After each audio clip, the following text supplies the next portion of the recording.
A paz do Senhor Jesus, meus amados irmãos. Vamos aqui para mais um estudo do Apocalipse, meus irmãos. Estamos aprendendo bastante coisa, né? Então vamos lá? Bom, eu vou falar um pouquinho sobre a recompensa, né? Eu vou ficar sempre dizendo a mesma coisa. Um estudo do Apocalipse, ele é mais amplo, tá?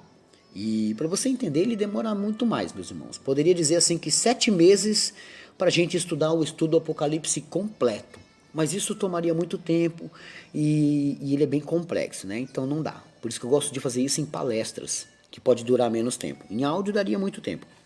As recompensas de cada um, como é que seria a recompensa de cada um? Lembra que eu estou falando um pouco do céu, da igreja que subiu, e um pouco da terra. A coroa da vida, lá em Tiago 1,12, Apocalipse 2,10, para os que foram fiéis mesmo nas horas difíceis e não recuaram em face da morte. Então, aqueles que não entregaram a Jesus, não negaram a Jesus, receberão a coroa da vida. A coroa da glória. 1 Pedro 5,4, 2 Timóteo 4,8, 1 Coríntios 9, 24 e 25. Marca aí que você vai ver. Para os que agiram com humildade e submissão. A coroa da justiça. 2 Timóteo 4,8. Para aqueles que ansiosamente aguardavam a vinda de Cristo. A coroa da alegria. 1 Tessalonicenses, capítulo 2, 19 e 20, Filipenses 4, 1. Para os ganhadores de almas, é a coroa da alegria. E a coroa incorruptível, 1 Coríntios 9, 25 e 27. Para aqueles que venceram a própria carne, sujeitando-se a Deus. Olha que lindo, né, meus irmãos? Tudo isso são as coroas, né? Que são as recompensas também do que nós vamos ter. Agora eu peço para você prestar atenção, tá? Eu não vou, por isso que eu falei para você que o Apocalipse demora bastante, mas eu não vou entrar em muitos detalhes porque é outro estudo. Para falar, por exemplo, do anticristo é outro estudo, meus irmãos. Então eu vou falar um pouco para você ter uma ideia. O anticristo. A palavra já diz anticristo. As profecias bíblicas claramente falam sobre o surgimento do anticristo no final dos tempos, certo? Mais de 100 passagens das escrituras o descrevem, revelando sua origem, sua nacionalidade, seu caráter, sua carreira e sua conquista global. Então, quanto mais o planeta entra no caos, eles estão caminhando para uma reunião de unificar, ter um dinheiro só. Porque muitos países passam dificuldades porque cada um tem a sua moeda. Imagina quando os líderes caírem, alguns líderes caírem, e os outros ficarem uma união global. Quando surgir essa união global, você vai ver que eles vão decidir uma moeda só. Uma lei, uma moeda só. E um Deus só. Então, vamos dizer assim, você vai ter que aceitar o Pai de Santo, adorar o seu Deus, como você adorar o dele, como se fosse um Deus só. Vamos lá. O termo anticristo pode ser aplicado tanto ao indivíduo como ao sistema que ele representa. Curiosamente, a palavra anticristo, no grego antikristos, aparece apenas em 1 João 2,18, 22, 4, 3 e 2 João 7. O apóstolo João usou no singular o anticristo e no plural muitos anticristos. João dá a entender que seus leitores haviam ouvido que anticristo viria no futuro. Então, ele os surpreende dizendo que muitos anticristos já tinham vindo.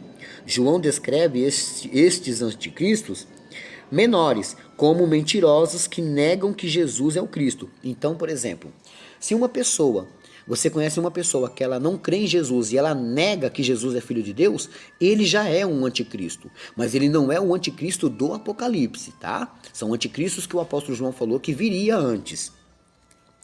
Neste sentido, anticristo é qualquer falso mestre que nega a pessoa e a obra de Jesus Cristo. Tais mestres são verdadeiros contrários a Cristo. Entendeu a palavra anticristo? Em 1 João 4, 1, 3, João nos alerta para provar os espíritos e para nos certificarmos de que estes realmente provêm de Deus. Ele nos adverte de que muitos falsos profetas, pseudo-profetes, tem saído pelo mundo afora. São pessoas que não reconhecem que Jesus vem de Deus. Dentro deste contexto, João anuncia que o espírito do anticristo já está no mundo. Entenderam? Agora, o espírito do anticristo. Neste sentido mais amplo, podemos afirmar sem medo de errar que o espírito do anticristo está em ação. Este espírito anticristão faz todo o possível para rejeitar, negar e questionar a verdade acerca de Jesus Cristo. E você vai ver isso na internet direto aí, ó. Tem muitos.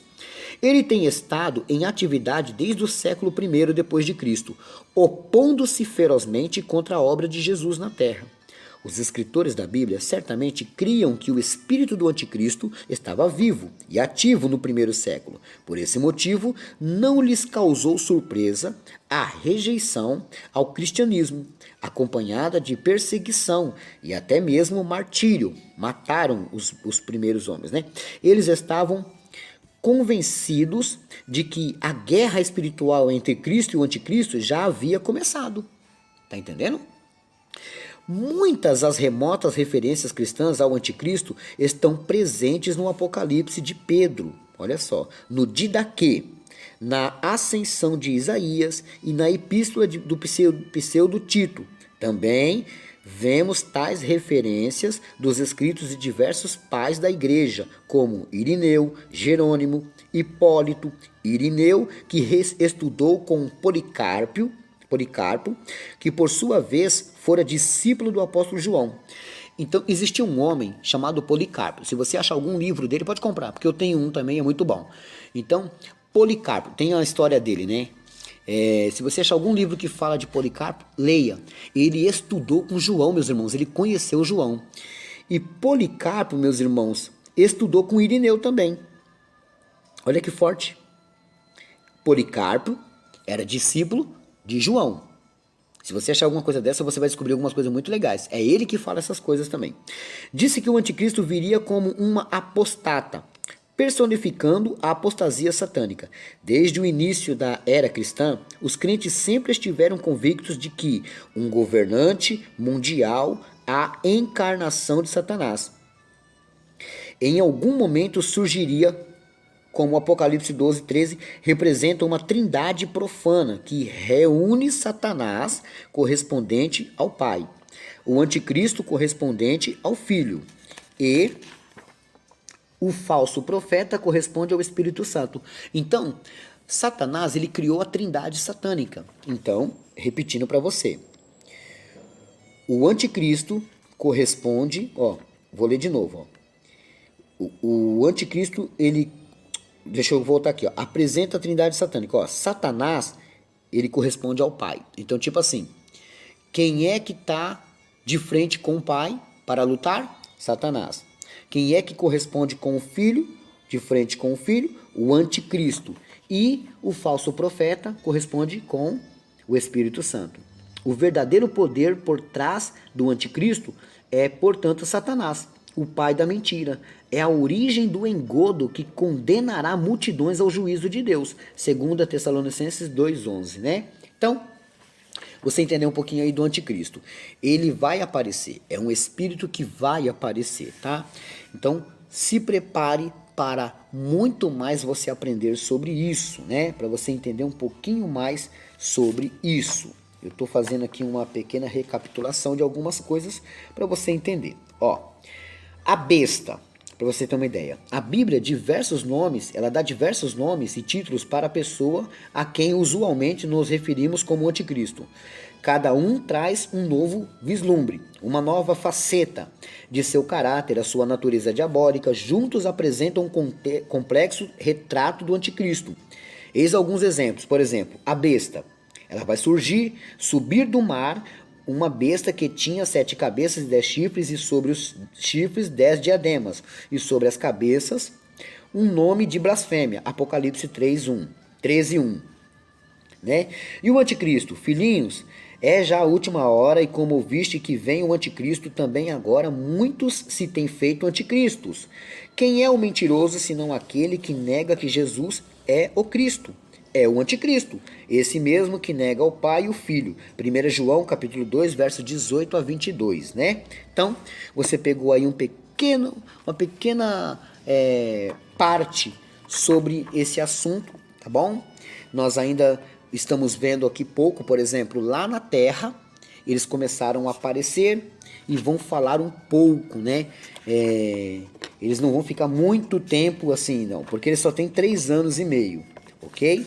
Eles têm só 3 anos e meio para fazerem o que eles querem fazer. Por hoje é só e amanhã tem mais.